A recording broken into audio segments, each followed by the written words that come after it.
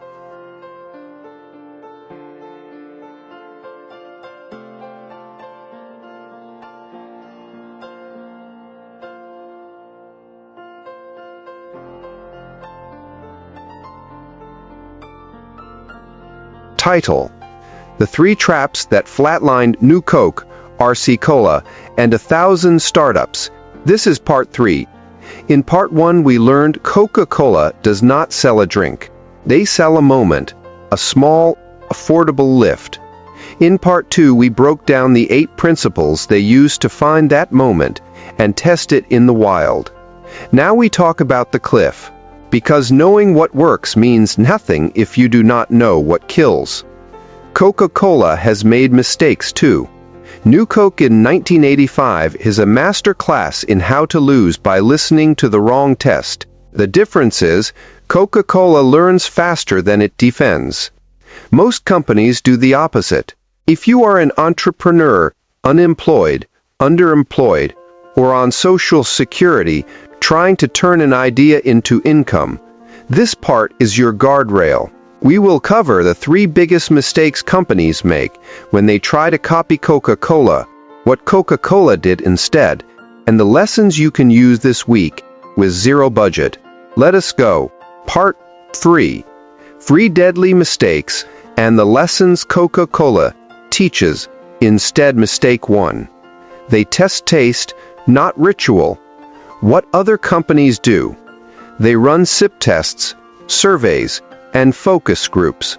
Which do you like better, A or B? New Coke won those tests. Crystal Pepsi won those tests. Most craft sodas win those tests. Then they launch and sales tie. Why? Because a sip is not a habit. A lab is not a life. People are polite in a room. They are honest in a convenience store at 3 p.m. when they have $1 and a headache. How it looked with competitors. Pepsi's Pepsi Challenge in the 70s was brilliant theater. People chose Pepsi in a blind sip. It changed preference, not behavior. Most of those same people still bought Coke by the case, because Coke owned the ritual, family meals, holidays, vending at work. The challenge tested the first second. Coca-Cola tested the next 100. RC Cola spent years claiming it was just as good and cheaper. It was. Just as good does not create a new moment. So it stayed on the bottom shelf. How Coca-Cola did it different. Coca-Cola tests depletion and repeat. When they put a new flavor in freestyle machines, they do not ask for ratings. They watch pour share over 2 weeks. If it drops after trial, it is out. When they launched Coke Zero, they did not just ask, does it taste like Coke? They asked, will a Coke drinker order this by name the second time? The test was the reorder, not the reaction. Lesson learned for you. Stop asking, do you like it? Start measuring, will you use it again without me in the room? If you make soup, give 10 free samples to bus drivers at a depot. Do not hang around. Come back in 7 days. 4 people ask to buy, you have a ritual. If none do, your soup is not the problem. Your moment is. Mistake 2. They confuse distribution with demand. What other companies do? They think, if we can get on the shelf, we will win. So they pay slotting fees, beg retailers, and celebrate when they'll land in 500 stores. Then the product sits, it dusts, it gets cleared. The company blames marketing. The real problem was they shipped before proving demand. Distribution without demand is just warehouse bill. How it looked with competitors. Clear Pepsi, Josta, Orbitz, Drink, Pepsi Blue, Coca-Cola as own vault, and Surge at times, all got massive distribution. Trucks rolled, coolers filled. Then consumers walked past. Why? Because no one had a reason to reach. The product solved a problem nobody felt at that moment. Even Pepsi, with the best distribution on earth, cannot force a ritual. When they pushed Pepsi Next as a mid-calorie answer, nobody was asking that question at 3 p.m. So it vanished. How Coca-Cola did it different. Coca-Cola builds demand in a single zip code before it asks for a truck. Remember the coupon story from part 1. Free Coca-Cola, but only at a fountain. That created a line, a habit, and a partner who now wanted syrup. Freestyle machines are another example. They test 100 new flavors in 10 cities. Only the top 3 get bottles.